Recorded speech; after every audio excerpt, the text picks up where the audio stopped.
Progress. Yeah, so happy Thursday night, everybody. Of course, I'm Coach Ken. I've got my lovely host, Allie, with me tonight. And guys, we appreciate y'all's patience over the last few weeks. We've had a lot of life going on, and we try to. The great thing is we've got 2 full rounds of the Life Book chapters or elements already recorded, and this will make the 3rd compilation of them. So you can go back and search, element 13, for example, after tonight, and you can pull up 3 different versions of this element, and each one of them's got a little bit different tweak to it. But tonight we're going to talk about tracking your journey to a healthy weight and beyond. And Allie and I were joking about this right as we came on tonight. I know in the beginning, this was something that she said, I hate to track anything. And and I was kind of the same way as well. And, so of course tonight, mindset, skill set, and action. In element 13, we're going to provide you with tools to assess how you're doing on a daily, weekly, and monthly basis. And then, of course, measure your progress as you advance on your path to better health and well-being. And I think that, with elements 6 through 12, I know Dr. A says we focused on the installation of the first macro habit, which is your weight management. So now we're going to begin to focus on other things, tracking your fuelings, tracking what times you're eating, maybe tracking how much activity you're getting. For a lot of folks, this is not fun. For busy people as myself, I know I was a very busy person when I started. I hated to do this. But what I had found is when this awareness that gets created in this process, you create awareness when you get to element 13. When you start tracking, you start seeing little holes in your game, if you will. And so maybe I'll just give an example. I'm not trying to pick on anybody. Maybe you started this plan, 3 or 4 months ago, and maybe you did really well the first 10, 12 weeks, and then things kind of slid a little sideways. You've gone sideways, and you're not sure. Some people say, well, maybe the 5 and 1's not working. Well, wait a minute. Let's go back and investigate and see, are you having all 5 of your fuelings every day? Are you eating within the first hour of waking up? If you're tracking these things and you show these things to your coach, maybe there's a hole in your game. For example, maybe you get up 2 mornings of the week at 4 a.m. and you don't eat till 7 a.m. That's a hole in your game. And that can cause you to go sideways, even though you're doing everything right. Maybe the other hole is your sleep is off. And but if you're tracking it and you're showing it to your coach, and your sincerity to get to your goal is high enough because your why is strong enough. If your why is strong enough, then you will find the way to want to do this, or even go through the motions to begin to install those habits. And then when you show them to your coach, submitting yourself to the process and holding yourself accountable, you start winning. So Allie, I'll go ahead and turn it over to you. Well, also I want to add on to that really quickly too. I think what happens to a lot of us is one of the things we work on our journey is that inner voice that's either an encouraging voice to you or it's a beat yourself up voice. And so a lot of times we don't want to track because emotionally deep down, if we see that we are not performing what we feel is perfect, and we're not, you guys know, we're trying to learn that perfect is not what we want progress. So, but if you're a recovering perfectionist like myself, or if you feel like, we always joke about, what do they say? Like if you had a flat tire, you wouldn't get out of your car and go, well, shoot, and then slash the other 3, you would repair that tire. But so many times with our wellness journeys, if we have a hiccup during the day, we go, and maybe in the past in a dieting scenario, we've said, well, I've already screwed up today, so I'm just going to eat whatever the rest of the day and start over tomorrow. Every single opportunity to have a fueling is a time to repair that tire and move forwards. And if you do that, that little hiccup you had is not going to be such a big deal because your body's just going to go boop and then go right back into what it was doing. So tracking consistency on a daily basis is so important because it allows us to correct a deviation early. It allows us to see, like Kenny was saying, where there might be a hole. And then we can pause for a minute and go, why is it that I'm so awesome all day long, but I get home from work and it's like I start shoving stuff in my mouth like I haven't eaten in 400 years and I'm not hungry. What is that? And we start to unpack, oh, there's some stressful stuff going on at work. So really that's an element 4 or element 23 issue. So then we dive in with your coach and we work on processing that kind of stress better. Maybe it's a boundaries thing you need to work on. But when you track it and you start to notice patterns or behaviors that are throwing you off track, these are the baby steps that move us forward into that lifelong wellness. So instead of throwing up your hands and go, well, I guess I'm just going to always throw away everything at the end of the day, there's always a reason or an emotion that's driving that action, and your coach can help you find out what that is. Also, I wanted to say, having a daily basis check-in with these tracking things are a way to measure your progress as you advance on your path to well-being. So it's deliberate practice, but with feedback, right? If we don't have the feedback, if we can't look over what we did and we think, how many times, first of all, how many times do I look for my phone in a day? How many times do I lose my phone in a day? All right. So if I lose my phone 40 times in a day, which sometimes it feels like that, do you think I can remember what I ate all day long? No. And you might get to the end of the day or the end of the week and go, I don't understand. I've been perfect all week long. Why didn't the scale move the way I wanted it to? But because you weren't tracking, you're missing out on something that got missed. And you feel cheated because you feel like you've been doing it right. But you know what? Chances are there's something in there that's slipping it up. But if you're not tracking it, you're not going to know what that is. And you're going to feel defeat and you're going to want to give up. Even with a strong why, that becomes hard. And that's why Dr. Anderson is so into tracking. And Kenny and I laugh about it. I hated it. I didn't like tracking. But then it's like, Kenny's like, Allison, where's that emotion coming from? Why would you not want to track what you're doing? It takes you no time to do it. It was that perfectionist attitude. So it was great for me to address that and go, and I had to look at all the pluses for tracking and all the ways it would help me. And then I got to where I enjoyed tracking because then I could see the places where I was struggling and I could start to address those and then start moving forward finally. And it allowed me to take full responsibility for myself. Optavia works if you do it like you're supposed to. Okay. But you have to take full responsibility for your actions. If it's not happening for you, you have to accept responsibility for that. And that's not a yucky beat yourself up thing either. That's a beautiful moment for growth. So I just wanted to share that. Let's look at some of these tracking, habit tracking and daily checklists. Let's go on to page 254. All of these are on the www.habitsofhealth.com, and you can print them out and you can make a little binder. We love the Optavia guide. We get our first month. Oh my gosh, isn't that amazing? Isn't that funny how we love tracking that first month, and then after that, when we don't get another guide, then we just sort of go, I'm not going to track it anymore. So this is really, really great. And I tell all of my clients who say, Allison, you lost the 50 pounds. How did you keep it off? It's because when I started to transition, I tracked everything just the same as I did when I started the program. Because now I'm learning to utilize things other than the fuelings, and I have to track how that goes. So, and I'm adding other things in like more healthy motion, all things like that. So here's a macro habits health daily log and checklist. And I love how you can put the date on there. You can put your goals, some of your goals on here.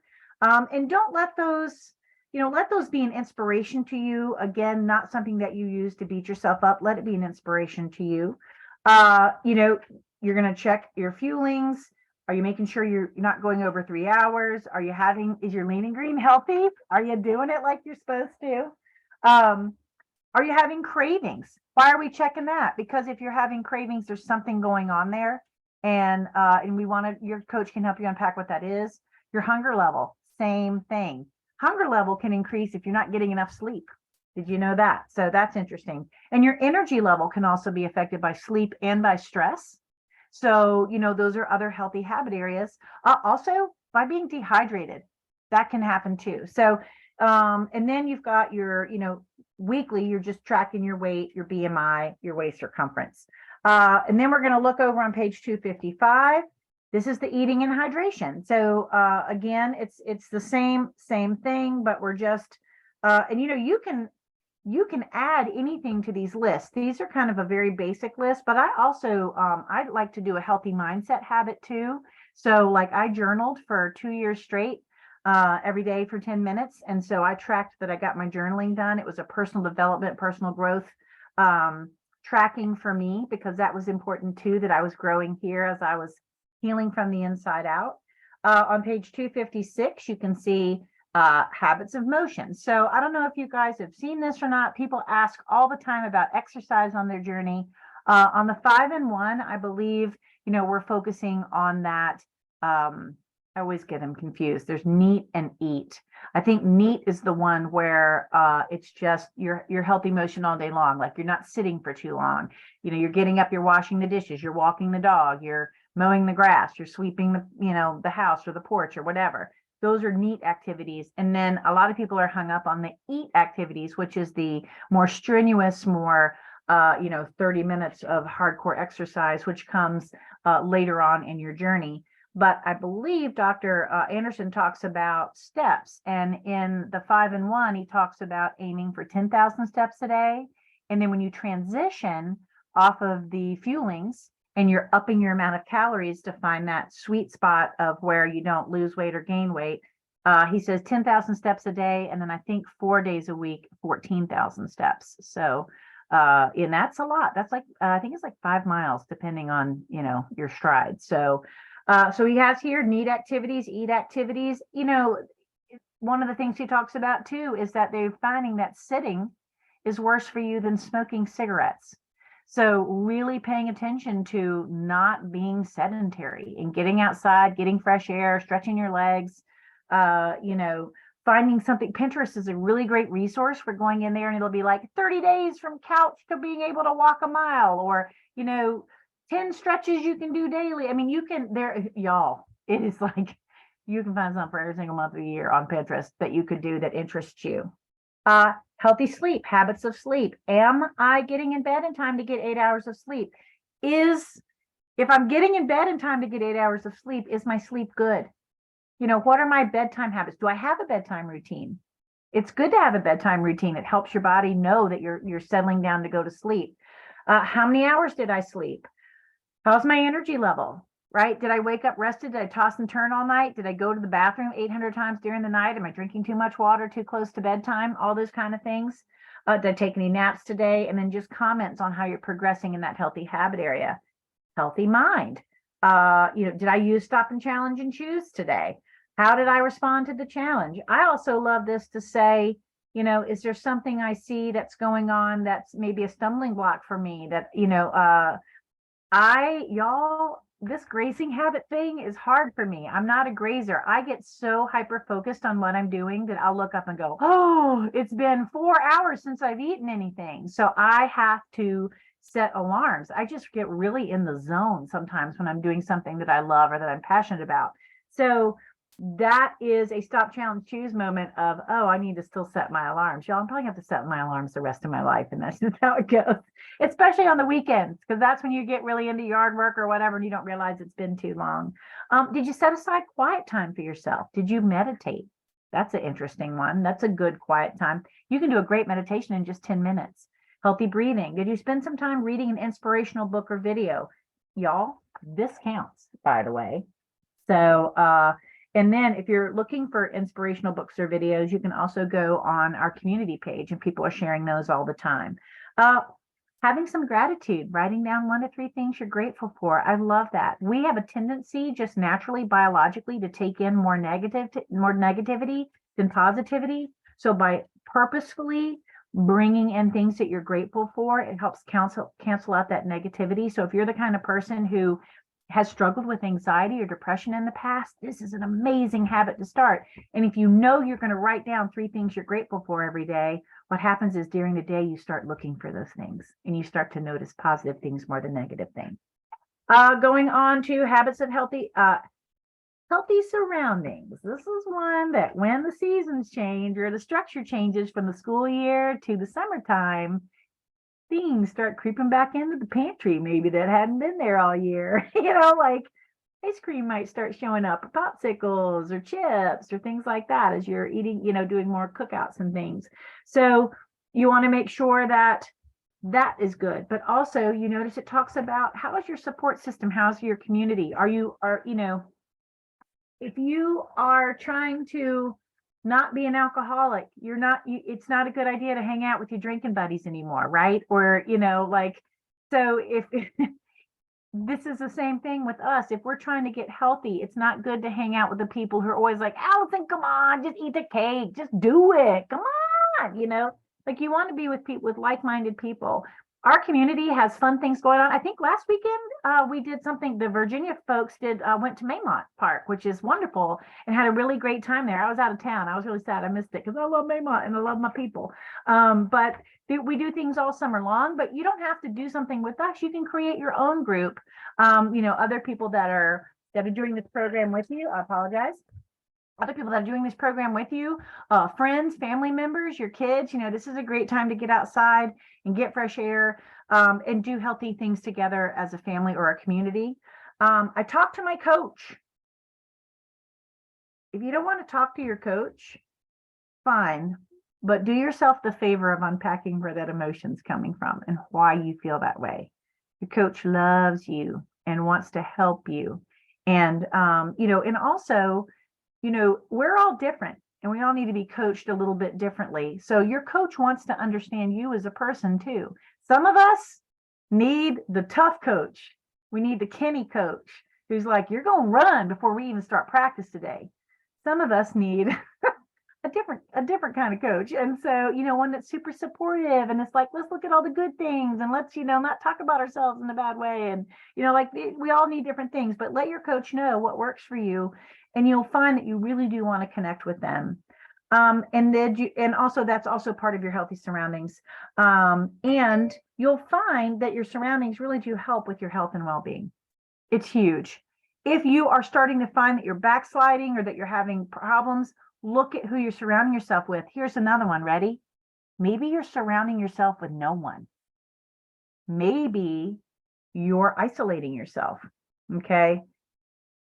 Take the time to unpack that emotion and understand that that doesn't serve you. I'm an introvert and I can have a tendency to do that. And I enjoy time with my friends. So I don't know why I do that. That's part of an unhealthy habit system. So, make sure you're not doing that either. Make time to go have a cup of coffee with a friend, to go for a walk with a friend, to spend time with them.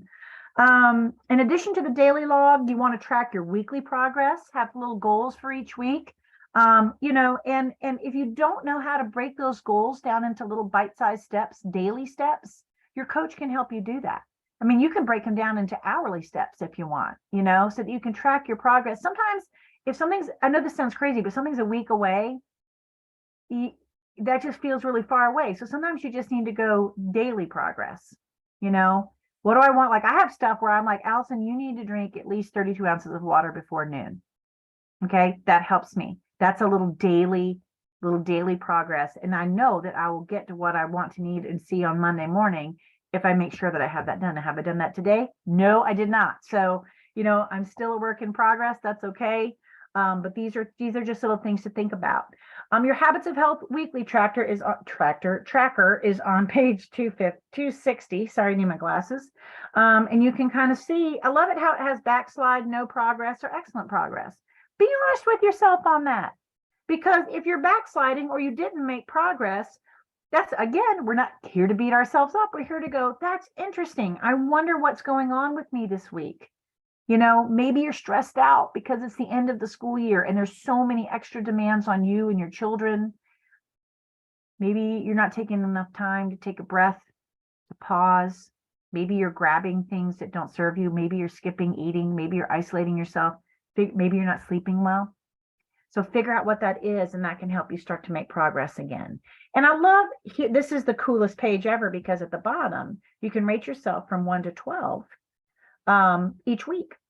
12 over a 3-month period. So you can write in those little bubbles. I would make this bigger, I think, but you can write your, where you are at the end of each week for 12 weeks. That's huge.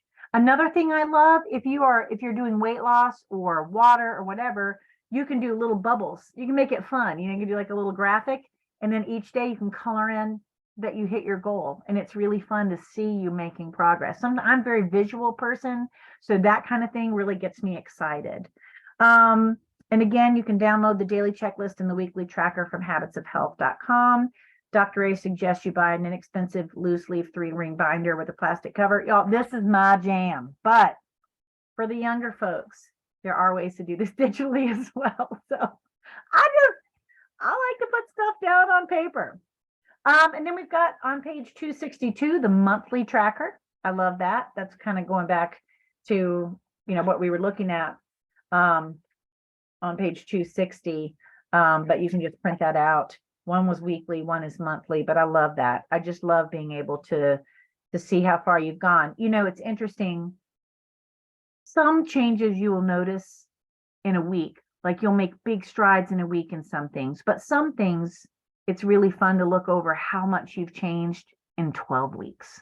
Like that's huge because you're going to go up and down and backwards and forwards. And so, when you get to that 12-week mark, it's amazing to see the progress that you've made. And like Kenny and I always talk about, we've been through this Habits of Health book several times all the way through. And it's like a completely different book every time we read it because we're in a different place when we read it, and it hits different and different things stand out. And they stand out because it's what we need in the moment. So this book is something that you can definitely enjoy again and again and again. And then, of course, I love how he has these little evaluations at the end. Fun fact, normally when I look at these, I have filled out my notes to myself, but Allison didn't like this. Allison didn't like this element, so I didn't fill that out. So guess what? Guess what I'm going to do? I'm going to sit down and fill this out. I am starting kind of a new chapter in my life. Darla, is yours filled out? Okay, that makes me feel better. I'm just being honest, and I'm 6 years in. There's always room for improvement, y'all. But I'm starting a different chapter in my life right now. So what a wonderful time and a great time to do a reassess. And Kenny, would you come off really quick and just sort of talk about, because, this is part of tracking too, is sort of a good schedule for a reassessment for things, whether in life, goals, habit reassessments, kind of how we're doing, what I know that you're so much better at that than I am. So I just wondered if you could share your heart a little bit on that with everybody. Yeah. Not to put you on the spot. No, that's fine. And here, I'll be totally frank with you all. So being a business owner, sometimes here again, and having multiple businesses, things get a little out of whack, if you will. So I was open to tracking, and I thought that I was doing a fair job at it. But what I found was I allowed the busyness of my day to consume me in certain situations. Just like you said earlier, you lose track of time with fuelings. I was very much the same. Total transparency here in the last 4 months, I've done the same thing. I've gone 5-6 hours between eating times, and then I find, I'm on the way home and I'm like, oh, what's going on? And this is bottle number 12 today. That's not a problem. But the problem is if you're not getting calories, here again, blood sugars are rising and spiking and dropping. And so that's where you just kind of feel, okay, and you said, so now I know and even before we saw this tonight, I said, well, I know I've got to get myself back together because my schedule is allowing it. So you've got to create some space in there. And I've been aware of it for about 2 weeks, totally transparent, that I knew, hey, it's been so crazy, but here we're at the end of this, and our final game is Monday. So I know that I've got to lock myself back down and get back in structure again. But just tracking how many times I eat per day, making sure I'm getting enough water. Sleep has never been an issue, but I'm sure that the quality of that sleep will get better because I'm not going to bed hungry or thirsty or undernourished for the day, if you will. For some of us, tracking is something when we first start to 5 and 1. If you're an organized person, you may be able to keep track of eating 5 times a day without issue. Some of you need to start that out of the gate because you're like, well, when do I eat?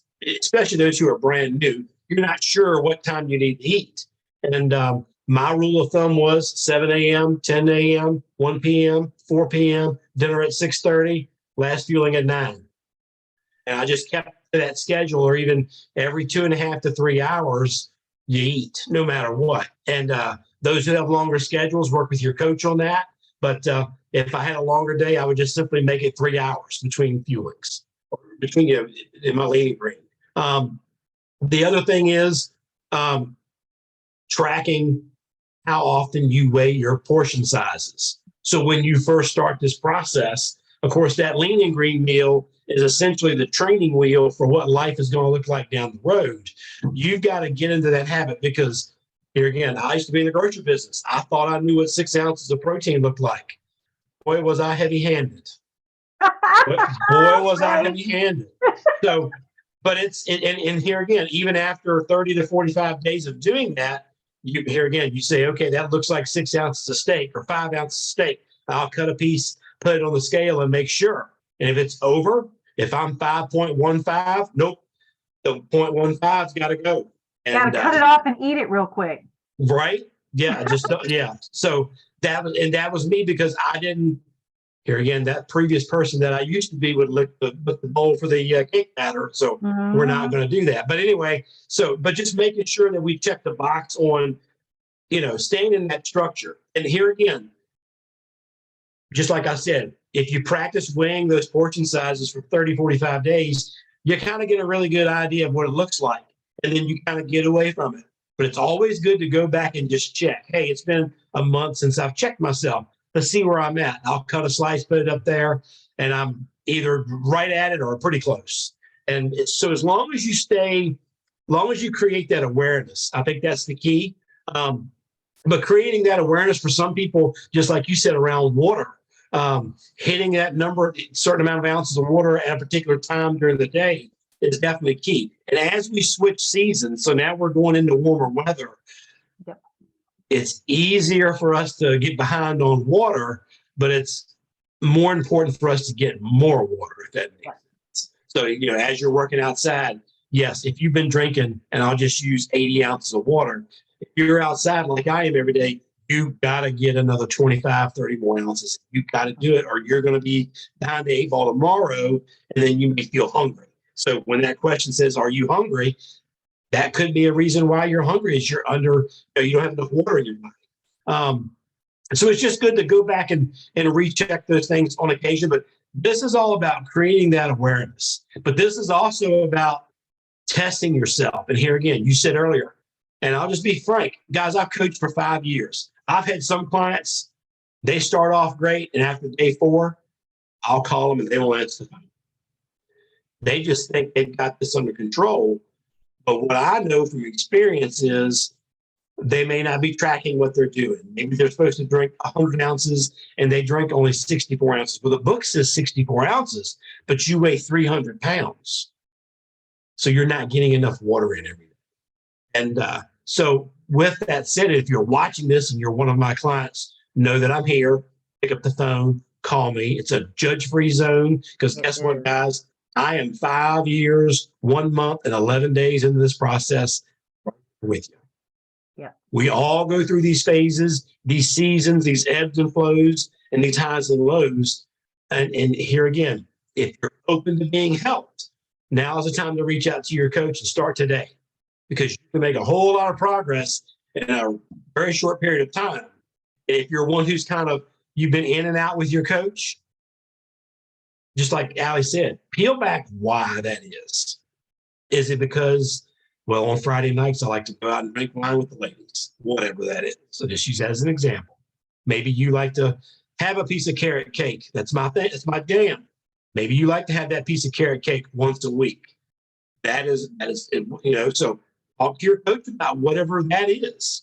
And, and maybe you're not sleeping well. Maybe there's other issues. Maybe there are some serious health issues that you need to go get checked on. And so just reach out to your coach and, ask questions in Optimal Awakenings. Those of you who are independent free spirits, that was me when I did my first journey. And I talked about this before. Day 10, I had the worst headache of my life. And I'm thinking, well, I used to drink 15 diet sodas a day. I'll be caffeine. And it was 11 o'clock at night, and I'll never forget. I reached out at 11 o'clock at night and said, hey, guys, I don't know if anybody's on one. I'm on day 10. I'm getting ready to die over here. All I want is a Diet Dr. Pepper and a little Debbie cake. And somebody instantly on the page said, have you had your healthy snack today? And I'm like, what is that? Go to your guidebook. It's in there. And I saw dill pickles and I'm like, I'm not craving a dill pickle, but I'm going to go have them because I hadn't had my healthy snack. And, that Optimal Awakenings page that night, and I can't even remember who it was that saved me that night. It was Second Chance back then, but they commented for me to go have that dill pickle, and the headache, 10 minutes was gone. And I kept moving forward. Here again, that was me being independent. That was me going, I'm not going to bother my coach because my wife was coaching me. She was asleep. And I just said, well, I'm going to try this and see what happens. But I was open and curious. And when you're open and curious, you're willing to accept these new ideas, and it helps you move forward. And it kept me in the game, and I'm still in the game. So anyway, tracking is so important. And my last thing, and I'll talk about this really quick, and I'll let you all go. Appreciate your time tonight. But I talked about my softball girls before we started, and working with them through the season, kind of what I and the other coaches have discussed on doing. So we've got 14 girls. We're going to give each one of them something to work on. You're welcome, Rhonda. We're going to give each one of them something to work on during the summer, because they're still going to be playing travel ball through the summer. And we're going to set them up for what life is going to look like fall through winter. And I'm going to give one example. So I've got 7 8th grade girls on the team. The average 8th grader on my team is 6'1".